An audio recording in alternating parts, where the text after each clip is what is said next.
J'ai fait 6 courts-métrages, dont 5 en stop motion, avec des marionnettes animées, et un en dessin animé, qui était un peu spécifique. C'était sur, ça s'appelle Son Indochine, sur la guerre d'Indochine. Voilà, c'était mes premières armes dans le dessin animé. Papy.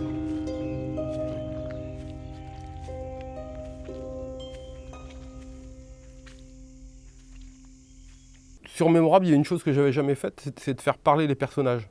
Il y a un tel travail de peinture sur le visage on ne pouvait pas reproduire des masques avec les différents lips, différents mouvements de bouche ou de visage, en retrouvant au bon endroit les mêmes coups de pinceau. C'est quoi ce truc? Encore un cadeau de ta mère? On a ce moulin depuis plus de 20 ans. Quant à ma mère, laisse-la reposer en paix, hein. Oh merde, elle est morte? Tu avoueras quand même qu'elle a toujours eu mauvais goût. Donc il a fallu animer vraiment les têtes et mettre au point un système de rotules pour avoir différentes expressions, donc dans les pommettes, les sourcils et la mâchoire qui bougeait. Puis je suis tombé par hasard sur un peintre américain, Hunter Mullen, qui était un peintre assez figuratif, très précis dans son coup de crayon, coup de pinceau. Et quand la maladie a commencé à le gagner, il a continué à faire tous les jours des autoportraits. Et c'est assez étonnant, le trait devient moins précis, les couleurs deviennent très très vives à un moment, et puis à partir du moment, sur les derniers 6 mois, la couleur disparaît carrément, et on arrive à du noir et blanc, et à la fin, les derniers dessins, on n'a même plus les yeux du peintre. C'est-à-dire il se dessine, il ne trouve même plus son regard.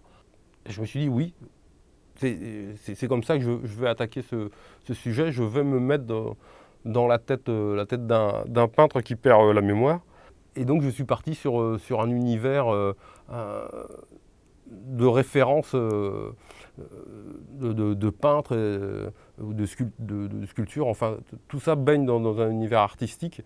Et comme si la seule chose qui lui restait sur les derniers jours de sa vie, c'est son amour pour l'art.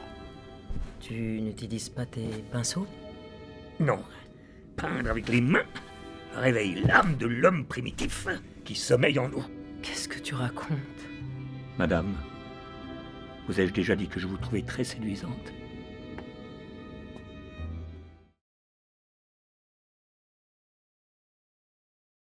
Il y a des associations qui ont vu le film et qui veulent m'inviter pour en parler. Oui, vous avez dû rencontrer des gens. Et j'ai juste vu autour de moi, dans mon entourage familial, très vite j'ai vu comment ça se passait. Et il n'y a pas une maladie d'Alzheimer, c'est vraiment lié aussi à la personnalité de la personne, de sa vie. Il y en a qui deviennent agressifs alors qu'ils étaient doux comme des agneaux pendant toute leur vie, et l'inverse aussi est vrai.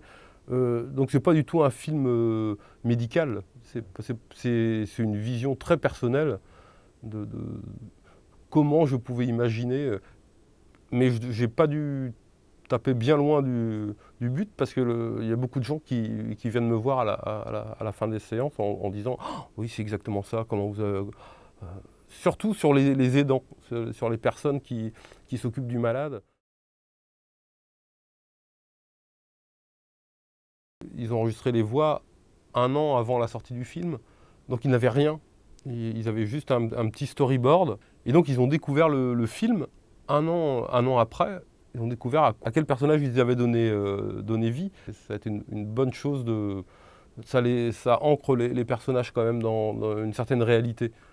Ça boîte des marionnettes, le fait qu'elles aient des voix d'acteurs qui ne sont pas du tout en train de surjouer un personnage, je trouve que ça donne du poids à des petites marionnettes en latex. Donc Dominique Raymond, calme, sereine, qui peut aussi s'énerver un peu contre son mari quand il… Et puis André Wims dans ce rôle, il râlait pendant l'enregistrement, et donc il râlait dans le dialogue qu'il devait avoir avec sa femme. tout ça avec des petits pics et de l'humour. Donc il collait bien au personnage. T'as fini avec cette porte? Ça fait 1 semaine que tu n'arrêtes pas de jouer avec. Je te jure, c'est insupportable. Où sont les poissons? Ils sont morts. Morts? Tu as oublié de les nourrir. Oh merde.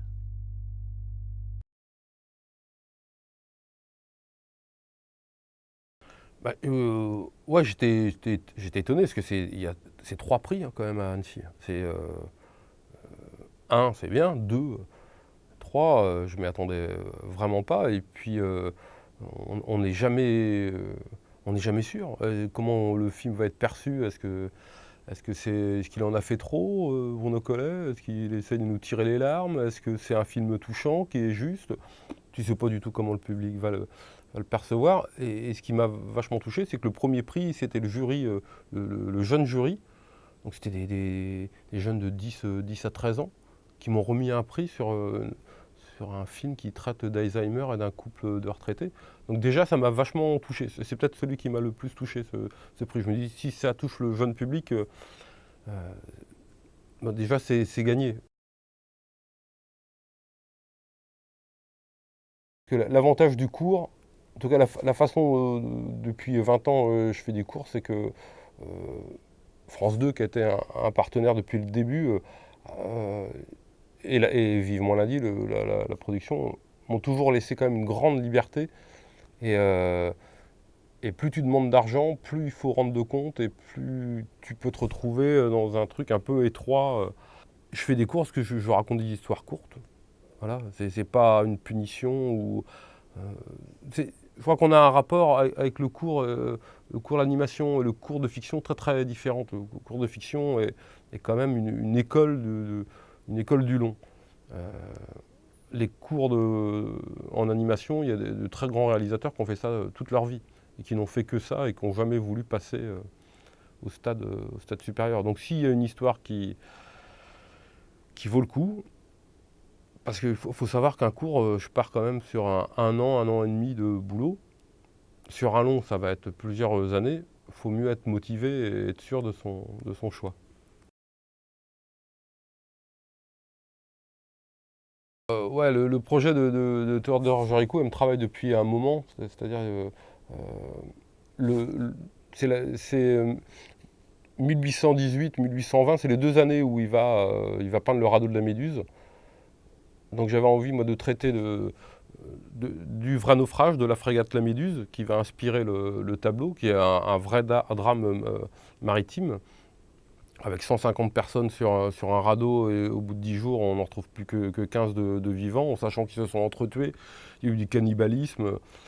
Et de l'autre côté, Géricault, la chute de Napoléon, Louis XVIII qui arrive au pouvoir, lui qui est plutôt bonapartiste et qui a envie de faire un pied de nez au roi, et la vie de ce Théodore Géricault, qui est un jet-setter de l'époque, qui est l'anti-artiste maudit. Il est issu d'une famille très très riche, il n'a pas besoin de travailler pour vivre, donc il a une très grande liberté dans le choix de ses sujets et aussi du traitement dans lesquels il va les faire. Donc voilà, j'essaye de faire emboîter ces deux sujets, le naufrage, le tableau et le peintre, donc qui est le lien entre ces deux événements. Voilà, donc avec un ton que j'ai envie toujours de garder un peu ironique, qu'on retrouve. D'ailleurs, j'ai l'impression que c'est peut-être le seul lien dans tous mes courts-métrages, c'est ce regard un petit peu grinçant, où on passe d'un truc un peu trash à une rigolade, un sourire juste derrière. Et j'ai envie de garder ça pour Théodore Géricault. Tu ne me lâches pas, hein? Ne vous inquiétez pas.